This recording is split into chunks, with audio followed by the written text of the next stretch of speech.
बुद्धाय नमः। दोस्तों, आज मैं आपको बुद्ध देवता के व्रत की कथा सुनाऊंगी। कथा सुनने से पूर्व बुद्ध जप मंत्र का ध्यान करेंगे। प्रियंगु कलिका श्यामम रूपेणाम प्रतिम बुद्धम सौम्यम सौम्य गुणोपेतम तम बुद्धम प्रणमाम्यहम्। अर्थात बुद्ध का वर्ण प्रियंगु की कली के समान श्याम वर्ण का है और उनका रूप अनुपमेय अर्थात उपमा रहित है। ऐसे सभी सौम्य गुणों से युक्त सोम के पुत्र बुद्धदेव को प्रणाम करते हैं। अब हम सुनते हैं बुद्ध देवता के व्रत की कथा। सनकादि ऋषियों से श्री सूत जी ने बतलाया। एक बार महर्षि वशिष्ठ जी राजा मांधाता के दरबार में पहुंचे। सूचना मिलने पर राजा ने द्वार पर आकर महर्षि का स्वागत किया। तदनंतर सभा में ले जाकर पूजनोपरांत उनसे कहा, हे गुरुजी, आप प्रजा के कल्याणार्थ कोई ऐसा उपाय बतलाइए जिससे मेरी संपूर्ण प्रजा कष्टों से मुक्त होकर स्वर्गारोहण करें। वशिष्ठ जी ने राजा की बात सुनकर कहा, हे राजन, तुमने बड़ा ही उत्तम प्रश्न किया है, क्योंकि कोई भी व्यक्ति परोपकार की बात नहीं सोचता, केवल अपना ही लाभ देखता है। इसके लिए मैं तुमसे एक ऐसे व्रत का वर्णन कर रहा हूँ जिसके करने से प्राणी सभी सांसारिक सुखों को भोग कर अंत में विष्णु लोक को जाता है। हे राजन, बहुत पहले तुम्हारे पूर्वज निमि महाराज ने इस व्रत को किया था। महाराज निमि के वंशज मिथिला देश में राज्य करते थे।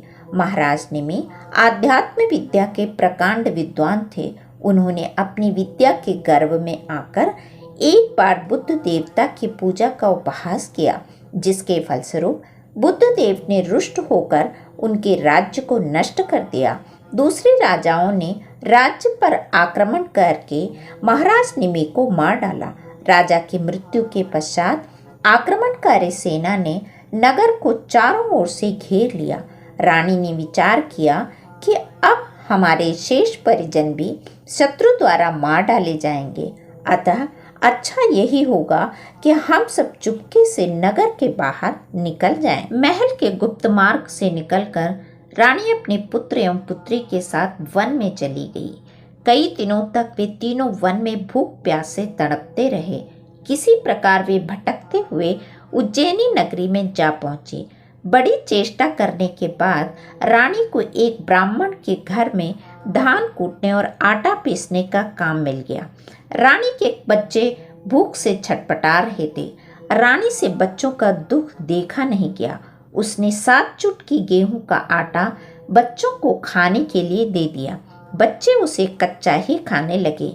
शाम को ब्राह्मण द्वारा उन्हें मजदूरी के रूप में बहुत सा आटा मिला, जिससे वे अपनी क्षुधा की शांति कर सकें। रानी को अपनी चोरी याद न रही, परंतु यमराज की बही में उसकी चोरी लिख ली गई। धीरे धीरे समय बीतता गया। रानी और राजकुमार की सेवाओं से ब्राह्मण देवता बहुत ही प्रसन्न थे। कई बार उनके भेद को ब्राह्मण ने जानना चाहा, किंतु हर बार रानी ने उस बात को टाल दिया। एक दिन ब्राह्मण ने उस बालक की हस्तरेखाएं देखकर कहा, यह बालक तो कोई राजकुमार है। इसकी रेखाओं से ऐसा जान पड़ता है कि यह किसी दिन बहुत बड़े साम्राज्य का स्वामी होगा। मुझे ऐसा विश्वास हो रहा है कि तुम लोगों पर किसी देवता का प्रकोप हुआ है, जिसके फलस्वरूप तुम्हें अपार कष्ट भोगना पड़ रहा है। रानी के नेत्रों में आंसू छलक आए। उसने ब्राह्मण के पैर पकड़कर उस कष्ट के निवारण का उपाय पूछा। ब्राह्मण ने कहा कि तुम लोगों पर बुद्ध देवता का प्रकोप हुआ है, अतः तुम लोग उनका व्रत करो और कथा सुनो। ऐसा करने से तुम्हारा दुख निश्चय ही दूर हो जाएगा।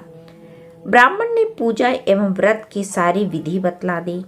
ब्राह्मण के कथनानुसार वे तीनों प्राणी बुद्ध देवता की आराधना एवं व्रत करने लगे। बुद्ध के व्रत और उनकी कथा सुनने से बुद्ध देवता निमि, रानी और राजकुमार पर प्रसन्न हो गए। उन्होंने उसके पिता निमि का राज्य दिलाने का निश्चय किया। बुद्ध देवता के प्रभाव से मिथिला नगरी में विप्लव हो गया।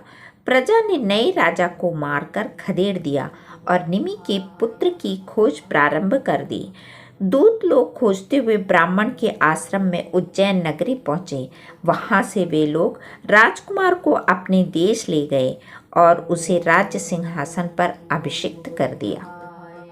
राजकुमारी का विवाह धर्मराज के साथ हो गया एवं उस आशयदाता को राजगुरु का पद दिया गया। राजकुमारी महाराज धर्मराज के महल में चली गई। महाराज के महल में सदैव बंद रहने वाले 7 गुप्त द्वार थे। धर्मराज ने उन द्वारों को खोलने के लिए राजकुमारी को मना कर दिया था। निषेध के कारण राजकुमारी की उत्सुकता बढ़ गई। एक दिन जब धर्मराज कार्यवश बाहर गए हुए थे, तब राजकुमारी ने चुपके से एक द्वार खोल डाला। वह द्वार राजमहल से नरक की ओर गया था। राजकुमारी ने देखा कि वहां पर अनेक अन्य लोगों के साथ उसकी माता भी तेल की गर्म कढ़ाई में उबाली जा रही थी। इस दृश्य से उसकी व्यग्रता और अधिक बढ़ गई। उसने एक एक करके सभी दरवाजों को खोल कर देखा और सभी जगहों में अपनी माता को यातना सहते हुए पाया। धर्मराज के लौटने पर उसने अपनी माता की दुर्दशा की बात कही। उत्तर में धर्मराज ने बतलाया, तुम्हारी माता ने ब्राह्मण के आटे में से 7 चुटकी आटा चुराकर तुम लोगों को खिलाया है और उसी पाप का यह फल उसे भोगना पड़ रहा है।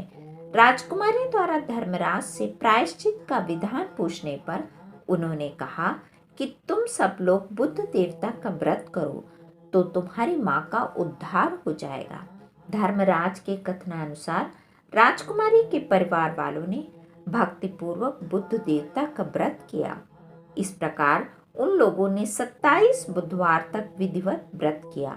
व्रत की समाप्ति पर खीर और मालपुए का भोग बुद्ध देवता को अर्पित करके 1000 ब्राह्मणों को भोजन कराया और उन्हें 5-5 गायें एवं दक्षिणा स्वरूप स्वर्ण की मुद्राएं दी।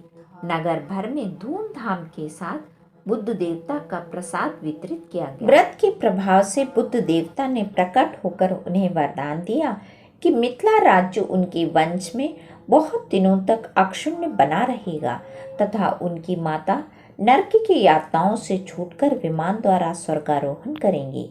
उसी समय मांगलिक ध्वनि के बीच स्वर्ग से विमान भूतल पर उतरा और देखते देखते राजा निमि की रानी विमान में बैठकर सत्यधाम को चली गई।